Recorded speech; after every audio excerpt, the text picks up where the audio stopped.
Hello បងប្អូន Welcome to our weekly vlog ធម្មតាយើងធ្លាប់ទៅដូចថាសមុទ្រ outdoor market ក៏ទៅប៉ុន្តែថ្ងៃនេះគឺខ្ញុំចង់បង្វែងបងប្អូនទៅកន្លែងប្លែកអានេះ Welcome to ទីក្រុង Perth again ថ្ងៃនេះគឺខ្ញុំចង់យកបងប្អូនទៅលេងកន្លែងសួនមួយប៉ុន្តែមុនយើងទៅសួនហ្នឹងគឺយើងត្រូវទៅកាត់កន្លែងដូចថាទីក្រុងអានេះយើងកំពុងទៅកណ្ដាលទីក្រុងបងប្អូនអើយម៉ោងហ្នឹងគឺស្អាតមែនទែនមកមើលទៅឃើញមាគ៌ាឡើង shiny យ៉ាងភ្លឺហើយថ្ងៃហ្នឹងអត់សូវឃើញមនុស្សច្រើនទេពីព្រោះថ្ងៃហ្នឹងបងប្អូន guess មើលទីមើលប្រហែលអង្សា41អង្សាបងប្អូនចង់ខ្លាច់បែកកាលាបើនៅស្រុកខ្មែរចេះមានដូចថាសំណើមក្តៅមានទឹកមានអីបើនៅនេះគឺក្តៅចេញមកគឺចង់ឲ្យលាកស្បែកហ្មងបើថាជៀនពងមាន់វិញអាចជៀនពងមាន់កដាលផ្លូវBut anyways on our way ដែលយើងកំពុងទៅចូល Kings Park បងប្អូនគឺកន្លែងនេះគឺឲ្យតែអ្នកណាដែលថាមកទីក្រុងខ្ញុំគឺអត់ដែរភ្លេចកន្លែងនឹងមួយទេគឺមួយពីព្រោះទីតាំងហើយកន្លែងស្អាតហើយពេលយើងចូលកន្លែងសួនហ្នឹងគឺជាប់ជាមួយដូចថាដើមឈើរុក្ខជាតិអីស្អាតមែនទែនហើយដូចថាអ្នកណាមានកម្មវិធីដូចចប់ថ្នាក់ទី12ការឬមួយអីគឺគេយកជាមួយ Land Limousine ឬមួយគេមកថតកន្លែងហ្នឹងឯងពីព្រោះមួយវាស្អាតទី2វាដូចថាជាប់ជាមួយទីក្រុងហើយពេលបងប្អូន enter ចូលដល់ park ហ្នឹងបងប្អូនជួបជាមួយដើមឈើធំដែលគេដាំស្មើគ្នាបងប្អូនអើយឃើញស្អាតមែនទែនឃើញឡើងខៀវស្ងាត់ហើយធំខ្ពស់ហើយពេលយប់ទៅគេដាក់ភ្លើងភ្លឺពីក្រោមអញ្ចឹង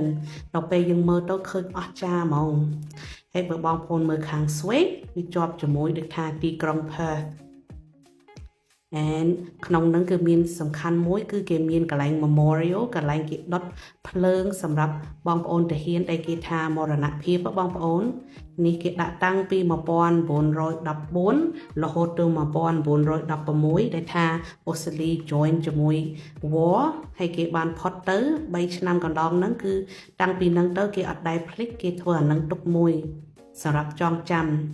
ហើយនៅក្នុង park នឹងបងប្អូនអាចទៅ picnic អាចទៅអង្គុយលេងឃើញទេបងប្អូនឃើញជាមួយគ្រួសារគេគូគេគួយជាមួយគូគេលេងហាត់កីឡាអីចឹងទៅជិះកង់ជិះអីទៅហើយបងប្អូនឃើញទេអានេះគេសរសេររាយរាប់គ្រប់មុខដែលថាបងប្អូនទាហានទាំងអស់គ្នាមរណភាពអីចឹងណាហើយនឹងជាប់ពីមុខហ្នឹងទៅបងប្អូនឃើញជាប់ជាមួយ view ថាទីក្រុង Perth ហ្នឹងហើយមើលឡានឃើញច្រើនដល់បងប្អូនស្វាត់ស្វែងពីហ្នឹងហើយឃើញជាមួយ tourist ដូចថាអ្នកមក holiday អីហ្នឹងគេមកថតពេញពីហ្នឹងឯងឬមួយគេចូលចិត្តថតរូបភាពឬមួយដើមឈើស្អីគេមកពេញហ្នឹងហើយនេះគឺគេដាក់ផ្ទាំងមួយសម្រាប់ដូចថាគេនិយាយពីរាយរាប់ពី building ហ្នឹងគេធ្វើស្អីខ្លះហើយនៅកន្លែងនេះមួយគឺគេដាក់ឈ្មោះទាហានកងទ័ពយើងទាំងអស់ដែលថាផុតទៅបងប្អូនបើនិយាយទៅក្នុង3ឆ្នាំហ្នឹងទៅ1914រហូតដល់1916គឺស្លាប់11000ទាហានបងប្អូនហើយក្នុងហ្នឹងគឺគេដាក់ឈ្មោះទាំងអស់គ្នាអត់មានភ្លេចទេអញ្ចឹងបងប្អូនទាំងអស់គ្នាដែលថាមកពីឆ្ងាយចិត្តទាំងអស់គ្នាអាចយកបាច់ផ្កា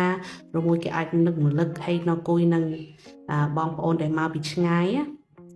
ហើយសូម្បីតែឈ្មោះមួយក៏អត់បាត់ដែរបើនិយាយទៅបើម៉ោងហ្នឹងយើងមិនទៅលេខទៅគេបើក gate ហ្នឹងយើងអាចទៅចូលមើលឯងបងប្អូនប៉ុន្តែពីព្រោះហ្នឹងម៉ោងលេខហើយគឺគេបិទពីព្រោះគេអត់ចង់ដូចថាក្មេងស្ទៀវស្អីគេទៅបំផ្លាញអីចឹងណាហើយធម្មតាថ្ងៃ25ខែ4គឺគេហៅបុណ្យធំមួយសម្រាប់បងប្អូនទាហានហើយនឹងគេយកទាហានហើយបងប្អូនទាំងអស់គ្នាជាមួយសារព័ត៌មានទាំងអស់គ្នាគេមកដូចថាមកលេងចម្រៀងហើយគេមក march មកគោរពទាំងអស់គ្នាមានបុណ្យធំមួយហើយពេលហ្នឹងទៅគឺធ្វើទាំងអស់គ្នាឈប់ការងារមួយថ្ងៃបងប្អូន public holiday គឺពិសេសមែនទែនក្នុងអូស្ត្រាលីអញ្ចឹងបងប្អូន complete ជាមួយ vitamin 4ដែលយើងមានគឺយើងមាន multivitamin Picky Sleep ហើយនឹងប៉មទឹកខ្មេះចំហួយបងប្អូនបើចង់សក់គីឡូតាមដៃពោះបដិងជាតិពុលហើយមានកម្លាំងបងប្អូន complete ជាមួយប៉មទឹកខ្មេះ Please follow us on Facebook